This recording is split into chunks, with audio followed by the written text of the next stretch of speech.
നമസ്കാരം. ബേസിൽ ജോസഫ്, ടോവിനോ തോമസ് അഭിനയിച്ച അതിരടി എന്ന് പറയുന്ന സിനിമയുടെ റിവ്യൂ ആയിട്ടാണ് ഞാൻ ഇന്ന് നിങ്ങളുടെ മുമ്പിൽ ഇരിക്കുന്നത്. ഒരു കൊളേജ് മൂവി എന്ന് പറയുമ്പോഴും എല്ലാ തലങ്ങളെയും സ്പർശിച്ചു പോകുന്ന ഒരു സിനിമയായിട്ടാണ് എനിക്ക് അതിരടി ഫീൽ ചെയ്തത്. അതിരടി എന്ന് പറയുന്ന സിനിമയുടെ പ്രമേയം എന്ന് പറയുന്നത് ഈ ഇടക്കാലത്ത് നമ്മുടെ കൊച്ചിയിൽ നടന്ന ഒരു കോളേജിൽ നടന്ന ഒരു സംഭവത്തെ ഓർമ്മപ്പെടുത്തിക്കൊണ്ടാണ്, ആ സംഭവത്തെ റീക്രിയേറ്റ് ചെയ്ത് കാണിച്ചുകൊണ്ടാണ് സിനിമ ആരംഭിക്കുന്നത്. ആ ഒരു സംഭവം, ആ ഒരു ദുരന്തം മൂലം ആ കോളേജിൽ പിന്നീട് അവരുടെ സ്വന്തമായിരുന്ന ഒരു ഫെസ്റ്റിവൽ മുടങ്ങുകയാണ്. പിന്നീട് ആ ഫെസ്റ്റിവൽ നടത്താൻ വേണ്ടി ആ ഫെസ്റ്റിവൽ മുടങ്ങാൻ കാരണക്കാരനായ ആളുടെ അനിയൻ നടത്തുന്ന ഒരു നീക്കമാണ് ഈ അതിരടി എന്ന് പറയുന്ന സിനിമ ദൃശ്യവൽക്കരിക്കുന്നത്. ഈ ഫെസ്റ്റിവൽ നടത്താൻ വേണ്ടി ആ കോളേജിൽ വലിയ രീതിയിൽ തന്നെ രസകരമായിട്ടുള്ള പണിയെടുക്കുന്ന വ്യക്തിയാണ് സാം എന്ന് പറയുന്ന നമ്മുടെ ബേസിൽ ജോസഫിന്റെ കഥാപാത്രം.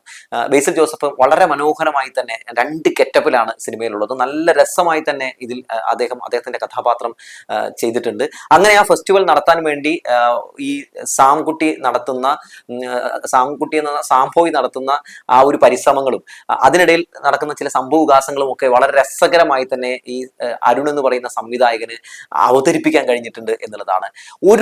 ഒരു സെക്കൻഡ് പോലും സിനിമ നമ്മളെ മടുപ്പിക്കുന്നില്ല എന്നുള്ളതാണ്. നല്ല ഡീസന്റ് കോമഡി, നല്ല ഡീസന്റ് ആയി തന്നെ കഥ പറഞ്ഞു പോകുന്നു. ഒപ്പം ആ കഥ പറഞ്ഞു പോകുമ്പോഴും പല വൈകാരികമായിട്ടുള്ള ഒരുപാട് രംഗങ്ങളൊക്കെ സിനിമയിലുണ്ട്. അതൊക്കെ നമ്മളെ സ്പർശിക്കുന്നുണ്ട് എന്നുള്ളതാണ്. സിനിമയിൽ ഒരു പ്രധാനപ്പെട്ട കഥാപാത്രമായി തന്നെ ടോവിനോ തോമസ് എത്തുന്നുണ്ട്. ഒരു റിട്ടയർഡ് ഗുണ്ട കഥാപാത്രത്തെയാണ് അദ്ദേഹം അവതരിപ്പിക്കുന്നത്. തോട്ടക്കുട്ടൻ എന്ന ഒരു കഥാപാത്രത്തെയാണ് അദ്ദേഹം അവതരിപ്പിക്കുന്നത്. ഈ തോട്ടക്കുട്ടനും സാമും തമ്മിലുള്ള ഒരു ഫൈറ്റും അതുപോലെ തന്നെ അവർ തമ്മിലുള്ള അങ്ങോട്ടേക്കും ഇങ്ങോട്ടുമുള്ള ഒരു അയ്യപ്പൻ കോശി കളിയും ഒക്കെയാണ് സിനിമ പറയുന്നതെങ്കിലും വളരെ രസകരമായി തന്നെ സിനിമ മുന്നോട്ട് പോകുന്നു എന്നുള്ളതാണ്. ഒരു ഹാപ്പി എൻഡിങ് ആണ് സിനിമയ്ക്കുള്ളത്. സിനിമയുടെ ഇന്റർവൽ പഞ്ചിങ് എടുത്തു പറയേണ്ടതാണ്. ടോവിനോ തോമസിന്റെ ഒരു പ്രസൻസ് സിനിമയ്ക്ക് ഭയങ്കരമായിട്ടൊരു ഊർജ്ജം നൽകുന്നുണ്ട്. ഇന്റർവെലിന് ശേഷമാണ് വിനീത് ശ്രീനിവാസനും സംഘമൊക്കെ വരുന്നത്. ഇന്റർവെലിന് ശേഷം എല്ലാവരും ഇഷ്ടപ്പെടുന്ന ഒരു സർപ്രൈസ് കഥാപാത്രവും ഒക്കെ സിനിമയിൽ വരുന്നുണ്ട്. മൊത്തത്തിൽ സിനിമ ഒരു കംപ്ലീറ്റ് എന്റർടൈൻമെന്റ് ആണ് എന്ന് പറയാതെ വയ്യ. എല്ലാവർക്കും ഇഷ്ടനായികയായിട്ടുള്ള റിയ എന്ന് പറയുന്ന നമ്മുടെ സർവ്വമായയിലെ ഡൽഹിയിൽ ഒരു പ്രധാനപ്പെട്ട കഥാപാത്രമായിട്ടൊരു നായികയായിട്ട് ഈ സിനിമയിലുണ്ട്. നല്ല മനോഹരമായി തന്നെ ആ കുട്ടിയുടെ കഥാപാത്രത്തെ ചെയ്തിട്ടുണ്ട് എന്നുള്ളതാണ്. മലയാള സിനിമയ്ക്ക് ഒരു നല്ലൊരു മികച്ച നടിയെ കൂടി ലഭിച്ചിരിക്കുന്നു എന്നാണ് എനിക്ക് ആ സിനിമ കണ്ടപ്പോൾ മനസ്സിലായത്. നല്ല ക്യൂട്ടായിട്ടുള്ള കഥാപാത്രം, ഒപ്പം ബേസിലിന്റെ കഥാപാത്രമാണെങ്കിലും അടിപൊളി, ഗംഭീര ക്ലൈമാക്സ്. അതുപോലെ തന്നെ സിനിമയിലെ ഗാനങ്ങളാണെങ്കിലും അതുപോലെ തന്നെ DOP ഒക്കെ ഗംഭീരമെന്ന് പറയാതെ വയ്യ. BGM അടിപൊളിയാണ്. അതുപോലെ തന്നെ ഓരോ A to Z സീൻസ് നല്ല അടിപൊളിയായി ചെയ്തു വെച്ചിരിക്കുന്ന സിനിമയെ പറ്റി ഒരു നെഗറ്റീവും പറയാനില്ല എന്നുള്ളതാണ് പ്രധാനപ്പെട്ട കാര്യമായിട്ട് എനിക്ക് പറയണം. സിനിമ എന്ന് പറയുന്നത് എന്താണ്, ഒരു വിനോദമാണ്, ഒരു ശരിക്കും പറഞ്ഞ ഒരു എന്റർടൈൻമെന്റ് ആണ്.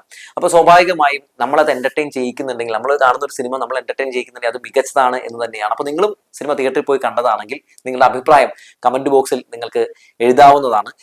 ഇനി മറ്റൊരു പ്രധാനപ്പെട്ട കാര്യം എന്താണെന്ന് വെച്ചാൽ, ഞാൻ ഈ സിനിമ കണ്ട് എനിക്ക് ഇഷ്ടപ്പെട്ടു എന്ന് വെച്ചാൽ നിങ്ങൾക്കും ഈ സിനിമ ഇഷ്ടപ്പെടണമെന്നില്ല. കാരണം ഓരോ ആസ്വാദകന്റെയും ആസ്വാദന ശൈലി എന്ന് പറയുന്നത് വ്യത്യസ്തമായിരിക്കും. അതുകൊണ്ട് എനിക്ക് ഈ സിനിമ ഇഷ്ടപ്പെട്ടു, അതുകൊണ്ടാണ് ഞാൻ ഈ ഒരു അഭിപ്രായം നിങ്ങളുമായി പങ്കുവെക്കുന്നത്. എന്തായാലും കൊളേജ് ചിത്രങ്ങൾ ഇഷ്ടപ്പെടുന്ന ആളുകളെ സിനിമ വല്ലാതെ പിടിച്ചിരുത്തും, ഹൃദയം കീഴടക്കും എന്ന കാര്യത്തിൽ തർക്കമൊന്നുമില്ല. നല്ല കാസ്റ്റിംഗ് ആണ് സിനിമയിലുള്ളത്. അപ്പോൾ എല്ലാവരും തിയേറ്ററിൽ പോയി തന്നെ സിനിമ കാണുക. പിന്നെ സിനിമ കാണുന്ന ആളുകളോട് ഒരു കാര്യം പറയാനുള്ളത്, ഈ സിനിമ കണ്ടുകൊണ്ടിരിക്കുമ്പോൾ കുറേ ആളുകൾ, ഞാൻ PVR-ൽ പോയാണ് സിനിമ കണ്ടത്, കുറെ ആളുകൾ മൊബൈലൊക്കെ എടുത്ത് ഒരുപാട് സീനുകൾ മൊബൈലിൽ ഇങ്ങനെ ചിത്രീകരിക്കുന്നുണ്ട്. അത് ഈ സിനിമയിൽ മാത്രമല്ല, ഏത് സിനിമ കാണാൻ പോയാലും നമ്മൾ സ്ഥിരം കണ്ടുകൊണ്ടിരിക്കുകയാണ്. ദൈവത്തോർത്ത് നിങ്ങൾ ഇങ്ങനെയുള്ള സീനുകൾ എടുത്ത് പ്രചരിപ്പിക്കരുത്. വേറെ ഒന്നും കൊണ്ടല്ല, അത് നിങ്ങൾക്ക് ശേഷം സിനിമ ഒത്തിരി ആളുകൾക്ക് കാണണ്ടേ.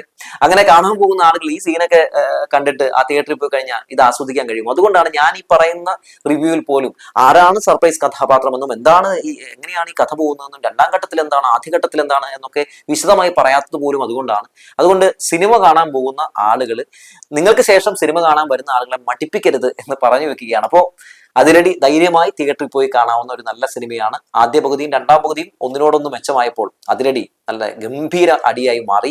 എന്തായാലും ഇടക്കാലത്ത് കഴിഞ്ഞ് 10 ദിവസം നമ്മൾ കോൺഗ്രസിനകത്ത് കുറെ മുഖ്യമന്ത്രി കസേരകൾക്ക് വേണ്ടിയുള്ള അടിപിടികളൊക്കെ കണ്ടു. അത് വലിയ മടുപ്പ് നമുക്ക് ഉണ്ടാക്കി. പക്ഷെ ഈ അടി ഇതൊരു 1.5 അടിയാണ്, ഹൃദയം കീഴടക്കുന്ന അടിയാണെന്ന് പറഞ്ഞു വെച്ചുകൊണ്ട് നിർത്തട്ടെ.